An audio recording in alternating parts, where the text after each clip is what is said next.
Hey everybody, it's Monkey Farm, and today I'm going to show you how to make a compact semi-automatic farm for the Minecraft 1.5 updates. As you know, in recent snapshots, it takes 7 bone meal to fully grow wheat, carrots, or potatoes. So what I've done here is made this little farm. All you have to do is stand on the pressure plate. By the way, I recommend you lower your game volume before you do this. It gets pretty annoying. But you just stand on the pressure plate, wait till your crops are fully grown, and then you can break all of them and replant all of them and wait till they're fully grown again, break all of them and replant all of them. And you can do this as many times as you want until your bone meal runs out of the dispensers. Now the cool thing about this setup is that, well, let me stand on here. As you're standing on this, if your crops are fully grown, it's not going to keep dispensing bone meal. And as you can see, I've just did this for a few seconds. Already have about half a stack of carrots. This is really simple to build. I'm going to show you how to build it right now. Okay, this thing is extremely easy to build, so let's get started. I'm going to place 5 dirt blocks in a semicircle here, or a C shape, whatever you prefer to call it. And this works on a very simple concept. If you place a comparator behind a dispenser, or point it towards the dispenser behind it, and then you power the dispenser, it will repeatedly fire. So that's the concept we're going to use here. What I did is basically just made it so you can stand in the middle and have, a bunch of these go off around it. And it doesn't require a whole lot of redstone, which is good, aside from the comparators take some nether quartz as well, so you're going to need some of that from the nether. But aside from that, it's a pretty simple build to make. Okay, once we have dispensers pointed at all of the dirt blocks like this, we can put a comparator pointed towards the back of all of the dispensers. And now what we need to do is wire up the redstone so that all of these dispensers activate when we step on this pressure plate right here. So what we need to do, underneath the block with the pressure plate, we put a redstone and a block behind it. Behind that, or on the side of that, you put a redstone torch and then a block on top of that. Whoops.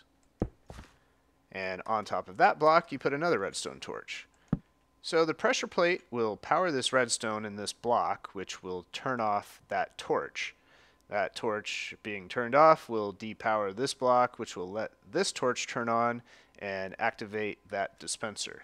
So the way we power the dispensers next to it is just put a redstone on a block next to it.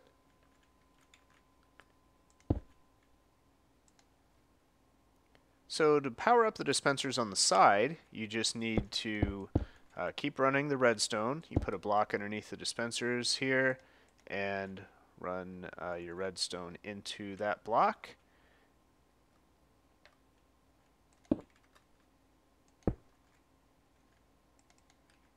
And there you go. You should be done. The only other thing you need to do is put some hydration for the tilled soil. So I'm going to put a water bucket right there. Now you could do it somewhere over here as well probably, but this works just as well. And now you can till your soil without it turning back into dirt. Now this should activate all of our dispensers. Now I'm going to turn the sound down again. But we need to put bone meal in them. Okay, and once we have bone meal in all of the dispensers, we can plant whatever we want. Carrots, potatoes, or seeds, which will grow wheat. So why don't we do wheat first? Okay, and as you can see, the dispenser is not wasting bone meal. Just break all of our crops, and then we have to switch back to seeds, obviously, and reset and wait till they're all grown. And there we go, they keep growing. And the only thing you need to do after that is to put blocks around all of the empty areas. So as you can see, some seeds fell off the edge over here. So you want to prevent that. You want to just put some blocks up here. Oh, there you go, some more. But putting blocks here will prevent that, and that will prevent any items from falling off the edge. So you can just come up here, grow your crops, not have to worry about losing any of them, and replant them all you want, and there you go. So it's that simple. I hope you guys enjoyed the little tutorial. I'll be making probably a couple different designs to figure out, this is a nice small design, but I'll probably be making a larger one as well, so stay tuned for that, and we will see you next time.